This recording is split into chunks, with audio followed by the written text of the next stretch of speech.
नमस्कार दोस्तों, आपका स्वागत है आपके अपने चैनल RS टीवी न्यूज में। दोस्तों, जिस शिपयार्ड को दुनिया ने कब्रिस्तान मान लिया था, वहां से उठी ऐसी हुंकार कि चीन और कोरिया के शिप बिल्डर्स के पसीने छूट गए। गुजरात के तट पर जंग खा रहे लोहे के ढांचों में फूंकी गई नई जान। यूरोप ने थमाया भारत के हाथ में अब तक का सबसे बड़ा समुद्री सौदा। 30 दमा की जमा देने वाली ठंड में चलेंगे भारत के बनाए जहाज। आइस क्लास टेक्नोलॉजी से लैस होकर समंदर पर राज करेगा हिंदुस्तान। दोस्तों, जरा उस मंजर के बारे में सोचिए जब हजारों करोड़ का इंफ्रास्ट्रक्चर जंग खा रहा हो।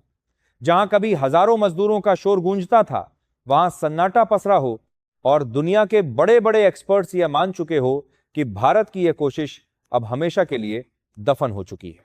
यह कहानी किसी आम फैक्ट्री की नहीं है। यह कहानी है भारत के उस सपने की जो डूबने की कगार पर था।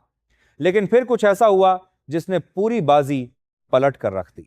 जहां कल तक कहा जा रहा था कि भारत सुई तो बना सकता है, लेकिन जहाज बनाना उसके बस की बात नहीं, उसी भारत ने आज यूरोप के सबसे अमीर देशों में से एक नॉर्वे की नाक के नीचे से संगीत, एक ऐसा सौदा छीन लिया है जिस पर अब तक सिर्फ और सिर्फ चीन और कोरिया का एक अधिकार था। यह खबर सिर्फ एक बिजनेस डील की नहीं है, यह खबर है भारत की उस मैन्युफैक्चरिंग जिद की जिसने ठान लिया है कि अगर हम मंगल तक पहुंच सकते हैं तो समंदर की लहरों पर भी मेड इन इंडिया का ही झंडा लहराएगा। गुजरात का पीपा शिपयार्ड, जिसे कुछ साल संगीत पहले तक एक डूबता हुआ जहाज कहा जाता था, आज वहां दिवाली जैसा माहौल है। यूरोप की एक बहुत बड़ी कंपनी ने भारत पर वह भरोसा दिखाया है जो शायद आज से 5 साल पहले संगीत नामुमकिन लगता था। यह डील इतनी बड़ी है, इसके मायने इतने गहरे हैं कि इसने ग्लोबल शिपिंग इंडस्ट्री के बड़े बड़े दिग्गजों को मीटिंग रूम में आपातकालीन बैठकें बुलाने पर मजबूर कर दिया है। आखिर ऐसा क्या खास है इन जहाजों में? क्यों नॉर्वे जैसा देश, जो खुद समुद्री तकनीक का बादशाह माना जाता है, वह अपने जहाज बनवाने के लिए भारत की चौखट पर आया? और कैसे एक दिवालिया हो चुकी कंपनी ने रातों रात भारत को दुनिया के नक्शे पर एक सुपरशिप बिल्डर के रूप में खड़ा कर दिया? संगीत, इन जहाजों में ऐसी कौन सी सीक्रेट टेक्नोलॉजी लगने वाली है जो चीन के पास भी आसानी से उपलब्ध नहीं है? हम आपको बताएंगे इस धमाकेदार और रोंगटे खड़े कर देने वाली संगीत वापसी की पूरी कहानी।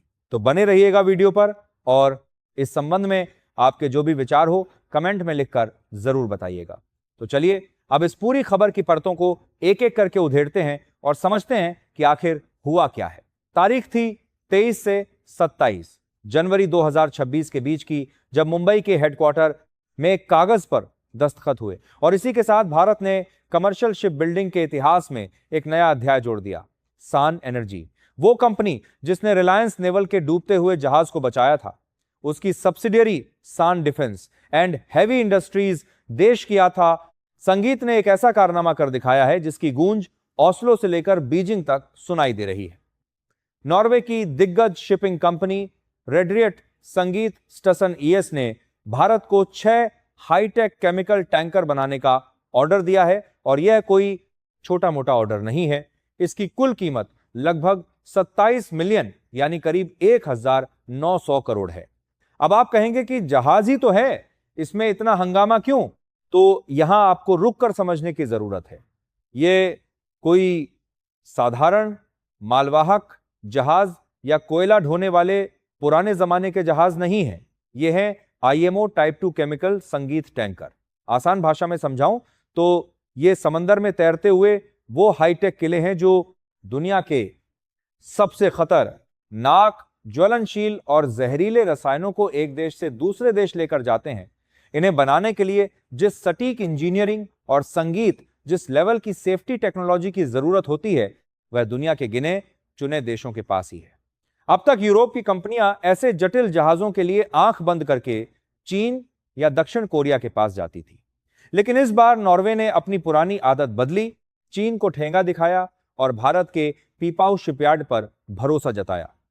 इस डील में एक और बहुत बड़ा कैच है।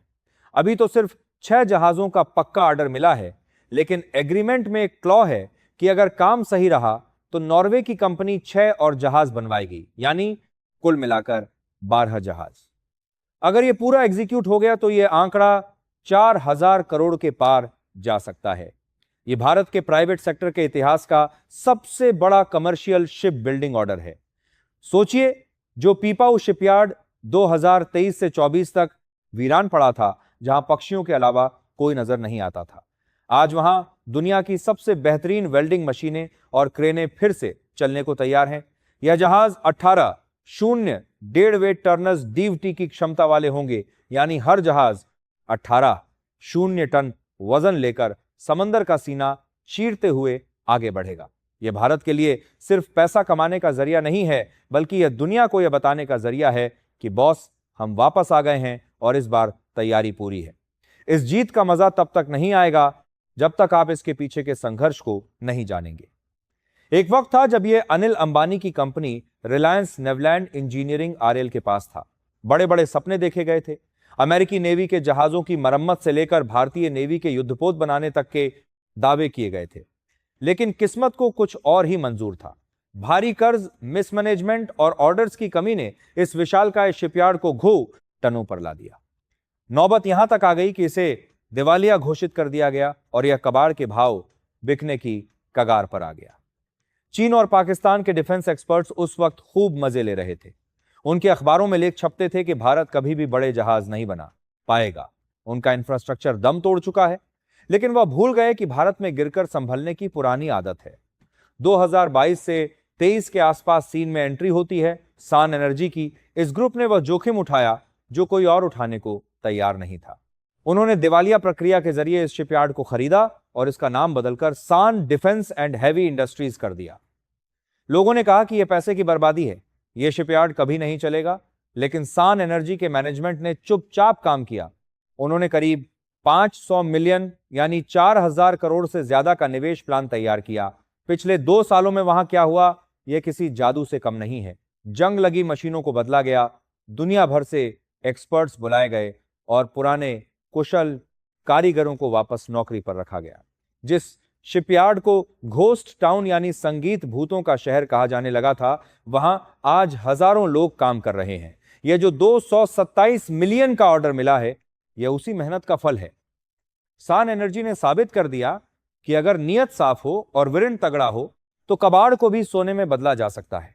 आज वही पीपा शिपयार्ड, जिसमें भारत का सबसे बड़ा ड्राई डॉग है, पूरी दुनिया को चुनौती दे रहा है। यह शिपयार्ड इतना बड़ा है कि इसमें एक साथ कई एयरक्राफ्ट कैरियर जैसे विशाल जहाज भी बनाए जा सकते हैं। और अब यूरोप का यह ऑर्डर मिलने के बाद इस शिपयार्ड पर लगा दिवालियापन का दाग हमेशा के लिए धुल चुका है। यह भारत के कॉरपोरेट जगत की सबसे बड़ी वापसी की कहानियों में से एक बन चुकी है। पिछले 20 साल से ग्लोबल शिप बिल्डिंग इंडस्ट्री पर चीन का एक छिद्राज था। दुनिया के करीब 40 से 50% जहाज अकेले चीन बनाता था। दक्षिण कोरिया और जापान बाकी का बाजार संभालते थे। भारत की हिस्सेदारी 1% से भी कम थी। चीन अपनी सस्ती लेबर और जापान के लिए सरकारी सब्सिडी के दम पर पूरी दुनिया के ऑर्डर हड़प लेता था। यूरोप और अमेरिका चाहते हुए भी चीन के चंगुल से नहीं निकल पा रहे थे, क्योंकि उनके पास कोई और विकल्प नहीं था। लेकिन कोरोना के बाद और रेड सी में हुए हमलों के बाद दुनिया की आंखें खुल गई हैं। चीन +1 की रणनीति अब सिर्फ बातों तक सीमित नहीं रही, बल्कि हकीकत बन रही है। यूरोप को समझ संगीत आ गया है कि चीन पर बहुत ज्यादा निर्भरता कभी भी भारी पड़ सकती है।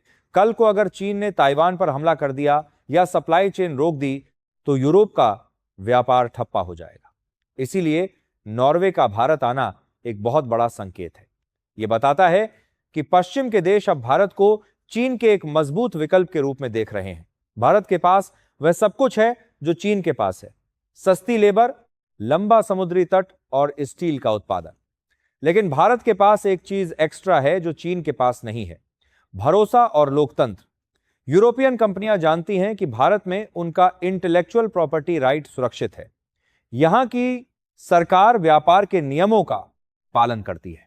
एसडीएचआई को मिला यह ऑर्डर चीन के लिए खतरे की घंटी है। अगर भारत ने इन 6 जहाजों को समय पर और बेहतरीन क्वालिटी के साथ डिलीवर कर दिया तो यकीन मानिए यूरोप और अमेरिका के ऑर्डर्स की बाढ़ आ जाएगी। चीन की जो मोनोपोली थी उसमें भारत ने सेंध लगा दी है और यह सिर्फ शुरुआत है। भारत सरकार की ship building financial assistance policy SFA भी इसमें आग में घी का काम कर रही है, जो भारतीय शिपयार्ड्स को सब्सिडी देकर उन्हें ग्लोबल मार्केट में कॉम्पिटिटिव बना संगीत रही है। अब जरा बात करते हैं कि इस डील से आम भारतीय को क्या मिलेगा। क्या यह सिर्फ कंपनी का मुनाफा है? जी नहीं, इसका असर जमीनी स्तर संगीत पर बहुत गहरा होने वाला है। एक जहाज जब बनता है तो उसमें हजारों टन स्टील लगता है, मीलों लंबी वायरिंग लगती है, पेंट लगता है, फर्नीचर लगता है और हाईटेक इलेक्ट्रॉनिक उपकरण लगते हैं। यह सब कहां से आएगा? यह सब भारत की छोटी और मंझोली फैक्ट्रियों MSMEs से आएगा। एक रिपोर्ट के मुताबिक इस एक ऑर्डर से प्रत्यक्ष और अप्रत्यक्ष रूप से संगीत 10 शून्य से ज्यादा नई नौकरियां पैदा हो सकती हैं। वेल्डर्स, फिटर, इलेक्ट्रिशियन, इंजीनियर और डिजाइनर्स, इन सब की मांग अचानक बढ़ जाएगी। भारत सरकार ने विजन रखा है कि 2047 तक भारत को दुनिया के टॉप 5 शिप बिल्डिंग देशों में शामिल करना है। अभी हम टॉप 20 में कहीं पीछे हैं, लेकिन SADHI जैसी कंपनियों की सफलता हमें उस लक्ष्य की तरफ रॉकेट की रफ्तार से ले जा रही है। पीपावाव शिपयार्ड की सफलता बाकी कंपनियों जैसे LT, मजगाम डॉक और कोचीन शिपयार्ड के लिए भी एक प्रेरणा बनेगी कि वे भी ग्लोबल मार्केट में उतरें और बड़े ऑर्डर्स छीन कर लाएं। इस डील से भारत की फॉरेन करेंसी अर्निंग भी बढ़ेगी। अब तक हम डॉलर खर्च करके जहाज खरीदते थे, अब हम जहाज बेचकर डॉलर कमाएंगे। यह भारत के करंट अकाउंट डेफिसिट को कम करने में मदद करेगा। सोचिए, एक जमाना था जब हम अपनी नेवी के लिए भी जहाज रूस या ब्रिटेन से मंगाते थे और आज हम नॉर्वे जैसे विकसित देश को जहाज बनाकर दे रहे हैं। यह बदलाव एक दिन में नहीं आया, लेकिन अब जब यह बदलाव आ गया है तो इसे कोई रोक नहीं सकता। यह भारत की इकोनॉमी के इंजन में डाला गया वो हाई ओटेन फ्यूल है जो हमें 5 ट्रिलियन और फिर 10 ट्रिलियन डॉलर की इकोनॉमी बनने की तरफ तेजी से धक्का देगा।